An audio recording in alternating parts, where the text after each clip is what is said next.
मधेपुरा से जो है ये बहुत सालों के बाद जो है शिक्षा मंत्री जो बने हैं, और क्या कुछ खास रहेगा बिहार के लिए? युवाओं बहुत जो रोजगार के लिए तरस रहे। देखिए, मैं हर मंच पे कहता हूँ, प्रथम प्रेस वार्ता में भी कहा कि शिक्षा ही ऐसी चीज़ है जो जीवन में आने वाले अंधकार को प्रकाश में बदलती है। शिक्षा ही ऐसी चीज़ है कि कील कांटे भरे रास्ते को सुगम बनाती है। शिक्षा दुनिया को बदलने का सबसे ताकतवर हथियार है। ये खुद भी महसूस आप भी करते होंगे, आपको मैक पकड़ने का हुनर ये शिक्षा ही दिखाया होगा। आप लोगों से इंटरव्यू कर रहे हैं, साक्षात्कार कर रहे हैं। हम शिक्षक पुत्र हैं तो शिक्षा मंत्री हो सकते हैं, क्योंकि शिक्षा है। इसलिए आपके माध्यम से हम राज्यवासियों को, देशवासियों को, कोसीवासियों को और उनके माता पिता को, हम अपने गुरुजनों को ये ज़रूर से संदेश देना चाहते हैं कि गुरु परंपरा में, हिंदू सनातन धर्म में गुरुओं को ब्रह्मा विष्णु महेश का दर्जा प्राप्त हुआ है। कई अप्रितम काम किए। गोया की पोशाक राशि, लड़कियों के लिए साइकिल राशि, साइकिल योजना, प्रोत्साहन राशि योजना, फिर 50,000 किया गया, 25,000 को। सरकार ने कई उत्तरोत्तर काम करने का प्रयास किया। उसमें और गुणात्मक सुधार की ज़रूरत है, और उस सुधार के लिए चूँकि मैं शिक्षक हूँ तो मैं हर समय इस बात से अनुनय विनय में ले जाता हूँ कि अभी समय है एक शिक्षक को शिक्षा मंत्री के रूप में शिक्षकों पर कोई कार्रवाई करने के लिए बाध्य न होना पड़े। इसका समय गुरुजन नहीं दें, ज़्यादा अच्छा होगा। हमारे वर्ग कक्ष का संचालन करें। आपके वेतन सुविधा आदि की जो बातें हैं, सरकार जब महागठबंधन की बनी थी 16 में, तो एकाएक से उनके सर्विस कंडीशन को, कई चीज़ को ठीक किया गया।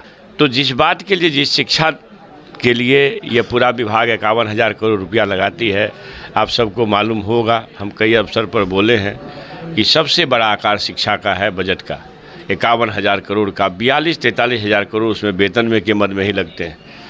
जो समग्र शिक्षा अभियान का राशि आना रहता है दिल्ली से, वो नहीं आती है, कम आती है, देर से आती है। अब न तो भारत सरकार हमें विशेष राष्ट्र का दर्जा दिया, 55 लाख दूँ, 55,000 करोड़ दूँ कि 60,000 करोड़ दूँ कि 90,000, 95,000, 1.25 लाख करोड़ दिया।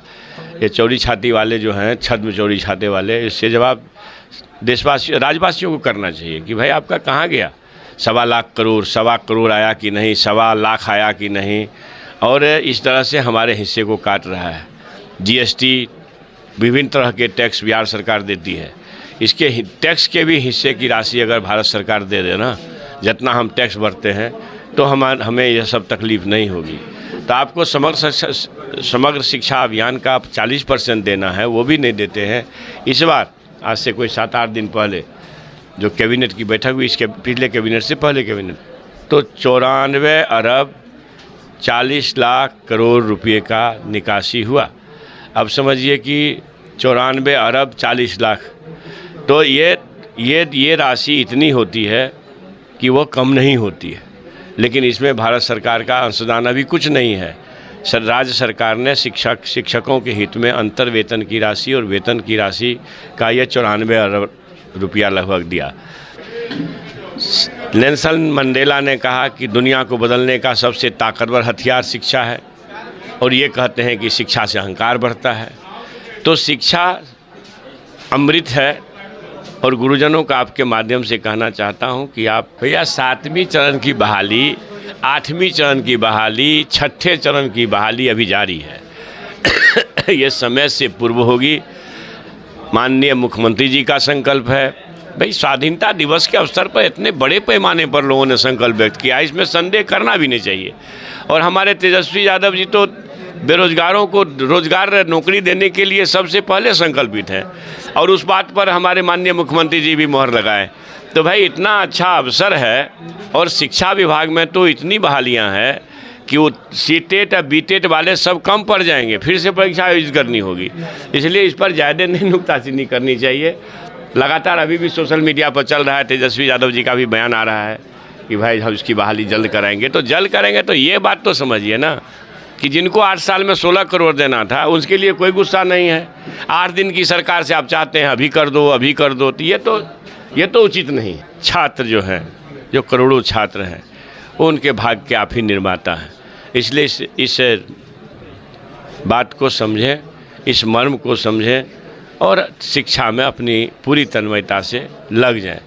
आप फिर उसी बात को दोहरा रहे हैं। मेरा मतलब इस बात से था कि गुणवत्तापूर्ण शिक्षक बहाल होंगे तो गुणवत्तापूर्ण शिक्षा होगी। ऐसा नहीं है कि अभी इंटरव्यू कॉल किया जा रहा है। मैंने विचार में ये लाया कि एक गंभीर शिक्षक बनाने के लिए गंभीर तरह के परीक्षाएं होनी चाहिए। सरकार इस तरह की किसी योजना पर काम नहीं कर रही है। मैंने अपनी वेदना कही कि शिक्षा का जो दुर्गति हुआ है, इसमें तमाम तरह के टूल्स का इसमें मतलब कुछ न कहीं कमजोरी हुई है।